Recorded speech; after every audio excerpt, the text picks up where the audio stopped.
All religious people, they say, I believe in God. Nothing wrong with it. But what do you do next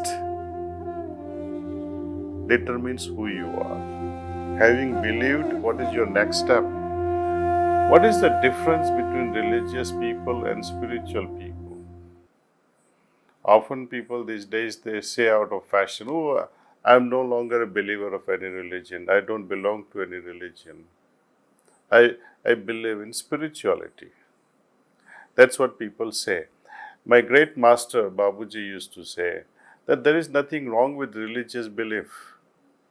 It's a foundation.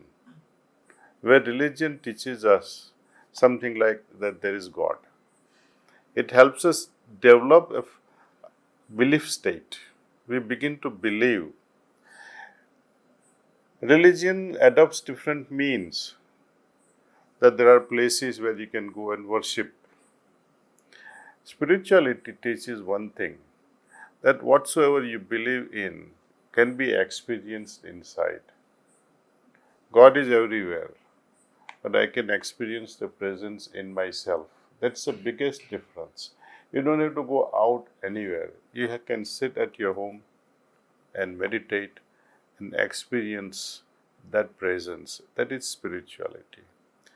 And time also comes where we transcend religion and enter into a zone or a dimension we call spirituality, where we experience things. And when we experience things now and then, is it going to be enough for us? No. Experience also has to be transcended. Let me explain to you what I mean by transcendence of this experience or moving beyond spirituality. My master would call it as entering the field of reality. And what is this field of reality? What do you feel there? There, of course, the experience is always there, but something else develops in us. For example, if I come to Madhava Garu's house, who is in Detroit, and I enjoy his hospitality, rich hospitality for 3 months or a year, and I come back to India and tell all my friends and relatives, oh, Madhava Garu looked after me so well. You know, his hospitality was extremely great and I experienced something amazing. Right, so that was an experience.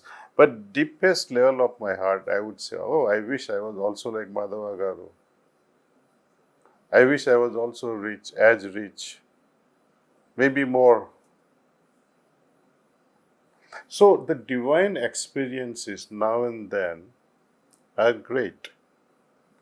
But to become divine, just as hospitality experience is great, but to become rich is different. Divine experiences are great. To become divine is another matter altogether. So many people, they talk about, oh, I went to Rishikesh, or I went to Haridwar, or I went to Tirupati, or I went here, I went there, and I felt this. But is it good enough? Just as we say, I believe in God. All religious people, they say, I believe in God. Nothing wrong with it. But what do you do next determines who you are. Having believed, what is your next step? And suppose you experience, what is your next step after that? You try to experience and then you become that experience. And then what next? So the whole journey is always transcendental. And a stage comes later in life where everything becomes beyond expression. You just cannot express anything after that. And if I say that I experienced this may be true, but still there is some level of limitations because you are able to express it. Expression itself is full of limitations. Even simple things like when you have mango, and to describe the very experience of eating a mango, how can you tell a person who has never had a mango? Or even if you had a mango, let us say you had a Kesar mango, and to another person you are talking about Alfonso mango, or some other mango. There are so much of variance in mangoes after mangoes. Even the same mango will not taste the same day. Next day it will be different. The spiritual experiences are even more refined and subtler than these physical ones. And it is almost impossible to express the state. Someone asked a question, how is the ultimate state? Can you describe it? I say it is something like raindrops falling in the ocean, becoming the ocean, and there are no raindrops left behind to say, I feel like this. And that's why our Vedas and Upanishads, they are so positive from the beginning. There is always positivity in their expressions. But in the end, they become absolutely negative in their expression. And how so?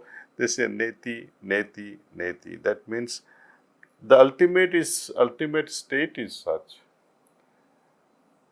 that there is nothing existing in this universe with which you can compare the ultimate or your ultimate experience.